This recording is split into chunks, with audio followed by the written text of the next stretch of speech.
Hello guys, स्वागत है आपका हमारे यूट्यूब चैनल में। मैं चंदन मौर्य उपस्थित हुआ हूँ आज एक बहुत ही इम्पोर्टेंट टॉपिक के साथ, जो कि क्लास 10th का चैप्टर नंबर 4 क्वाड्रेटिक इक्वेशन है। इससे आपको बोर्ड एग्ज़ाम में कई सारे क्वेश्चन मिल जाते हैं, एमसीक्यू में 2 नंबर 3 नंबर में। तो इसमें क्या क्या टॉपिक पढ़ना पड़ता है और टॉपिक को हम किस प्रकार से सॉल्व करते हैं, उसके बारे में आज हम इंट्रोडक्शन इसका पढ़ेंगे।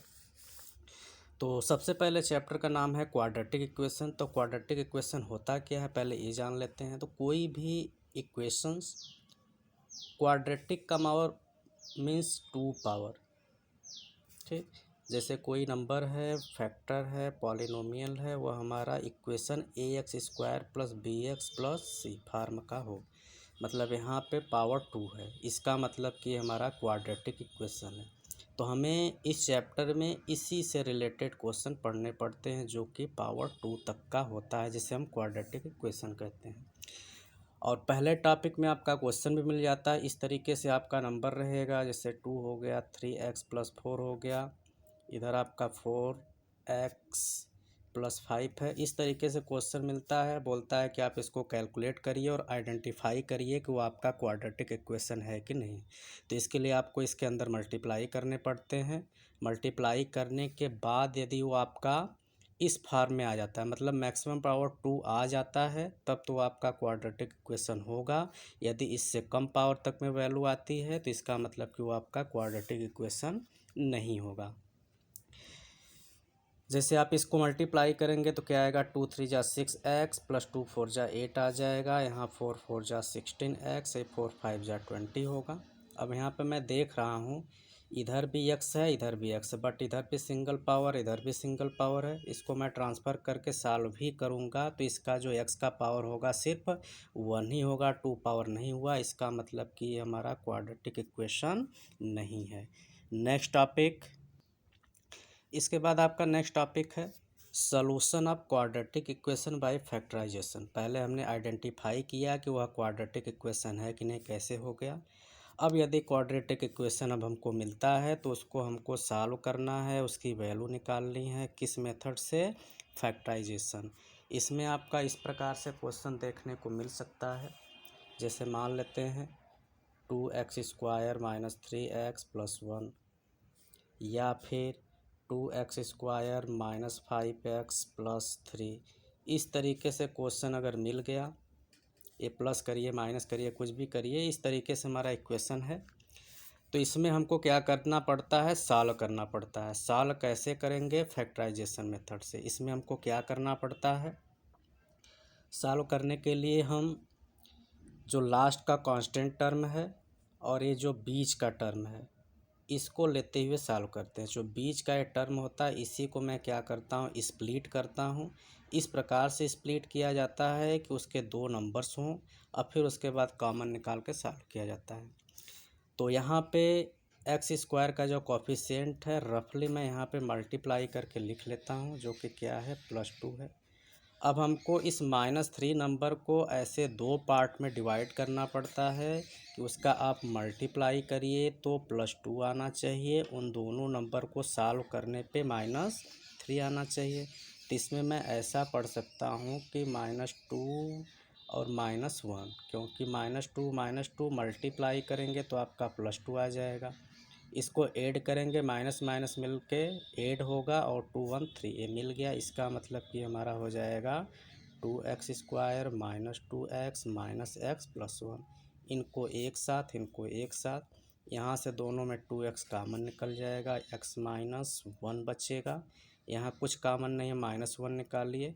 -1 निकालने से अंदर का साइन चेंज हो जाएगा, तो ये आपका हो जाएगा x- और ये 2x - 1। तो इस तरीके से हमको क्वाड्रेटिक इक्वेशन दिया रहता है, उसमें हम फैक्टर करते हैं मिडिल टर्म का, उसको स्प्लिट करते हैं और इस तरीके से हम उसका सलूशन निकालते हैं। इसके बाद आपका इसमें नेक्स्ट टॉपिक है nature of root. Nature of root क्या होता है? रूट की प्रकृति, मतलब कि आपके पास यहाँ पे क्वाड्रेटिक इक्वेशन किस फॉर्म का दिया हुआ होगा, ax² + bx + c। इस फॉर्म का क्वाड्रेटिक इक्वेशन होगा।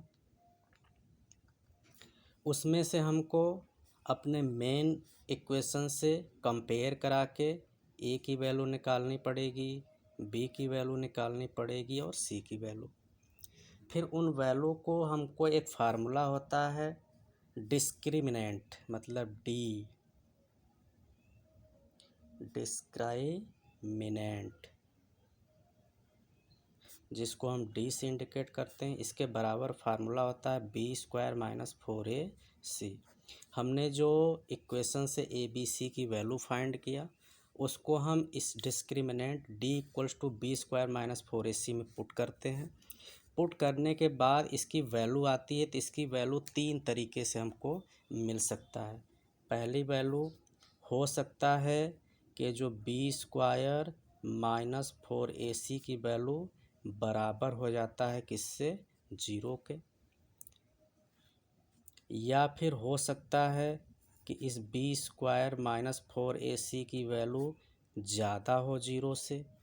या फिर तीसरी कंडीशंस बनती है कि बी स्क्वायर माइनस 4ac की वैल्यू कम भी हो सकता है 0 से, मतलब ये वैल्यू आपकी नेगेटिव में आएगी तभी ये 0 से छोटा होगा। अब इन तीनों केसेस में किस प्रकार से हमारा नेचर का रूट होता है वो हमारा मेन है।